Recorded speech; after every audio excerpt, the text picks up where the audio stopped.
Maharashtra top 10 में आपका स्वागत है। देखते हैं महाराष्ट्र की वो खबरें जो इस हफ्ते सुर्खियों में रही।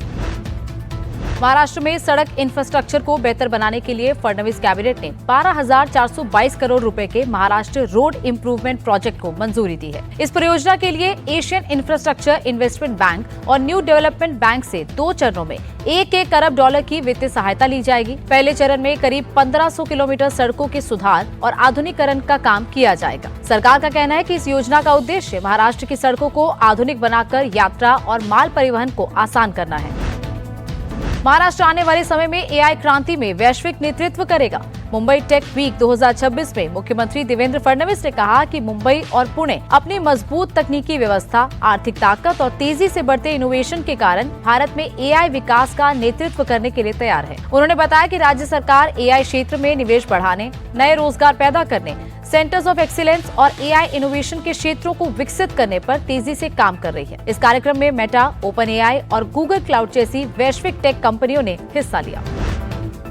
मुंबई टेक वीक 2026 में मुख्यमंत्री देवेंद्र फडणवीस ने बीएमसी का एआई आधारित digital approval twin system launch किया। इस नई तकनीक की मदद से बिल्डिंग निर्माण की मंजूरी देने की प्रक्रिया तेज, पारदर्शी और आसान हो जाएगी। इसके साथ ही महाराष्ट्र सरकार और the entrepreneurs association of Mumbai यानी टीम के बीच एक महत्वपूर्ण समझौते पर हस्ताक्षर हुए हैं। मुख्यमंत्री ने कहा कि साझेदारी से नए स्टार्टअप्स को बढ़ावा मिलेगा, नई तकनीकों का विकास होगा और रोजगार के नए अवसर पैदा होंगे। विकसित महाराष्ट्र विजन के तहत महाराष्ट्र सरकार ने 2047 तक सभी एमएसआरटीसी बसों को इलेक्ट्रिक बसों में बदलने का लक्ष्य रखा है। मुख्यमंत्री देवेंद्र फडणवीस ने अधिकारियों को चार्जिंग स्टेशन तेजी से बनाने के निर्देश दिए हैं। सीएम ने कहा कि 2029 तक 50%, 2035 तक 80% और 2047 तक 100% एसटी बसों को इलेक्ट्रिक बसेस में बदला जाएगा। सरकार एआई की मदद से बस रूट तय करने और पूरे राज्य में 5150 नई इलेक्ट्रिक बसें चलाने की तैयारी भी कर रही है। नागपुर में देश का पहला ड्राई डाइजेशन तकनीक पर आधारित बायोगैस प्रोजेक्ट विकसित किया जा रहा है। मुख्यमंत्री देवेंद्र फडणवीस ने 300 करोड़ रुपए से तैयार हो रही परियोजना का जायजा लिया। वेस्ट टू वेल्थ कॉन्सेप्ट पर आधारित इस प्रोजेक्ट में रोजाना 1200 मीट्रिक टन कचरे को प्रोसेस करके 28 टन बायोगैस बनाई जाएगी, जिसका उपयोग शहर की 198 बसों को सीएनजी ईंधन उपलब्ध करवाने के लिए किया जाएगा। इससे कचरा कम होगा और प्रदूषण घटाने में मदद मिलेगी। Mumbai Ahmedabad bullet train project में एक और बड़ी सफलता मिली है। पालघर के दानों में तीसरे माउंटेन टनल का ब्रेक थ्रू पूरा हो गया है। 417 मीटर लंबी इस टनल को प्रोजेक्ट के सबसे चैलेंजिंग इंजीनियरिंग सेक्शंस में से एक माना जा रहा है। पिछले 5 महीनों में महाराष्ट्र में तीसरी ऐसी बड़ी उपलब्धि है। इस परियोजना के पूरा होने से मुंबई और अहमदाबाद के बीच यात्रा तेज और आसान होगी, जिससे दोनों बड़े व्यापारिक और औद्योगिक क्षेत्रों की कनेक्टिविटी और मजबूत होगी।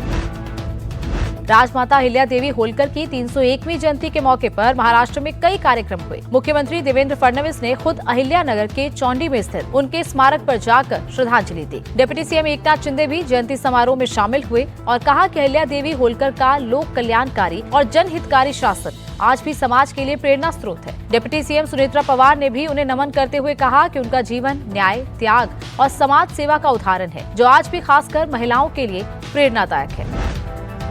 महाराष्ट्र सरकार की माझी लड़की बहन योजना के तहत पात्र महिलाओं को 1500 रुपए मिलते रहेंगे। मुख्यमंत्री देवेंद्र फडणवीस ने बताया कि ई-केवाईसी और दस्तावेजों की जांच में करीब 80 लाख लोग योजना के लिए अपात्र पाए गए, जिनमें आय सीमा से ज्यादा कमाने वाले लोग और लगभग 14,000 पुरुष भी शामिल थे। मुख्यमंत्री ने साफ किया कि 1 करोड़ 70 लाख पात्र महिलाओं को योजना का लाभ मिलता रहेगा और जरूरत पड़ने पर सरकार दोबारा ई-केवाईसी विंडो भी खोलेगी।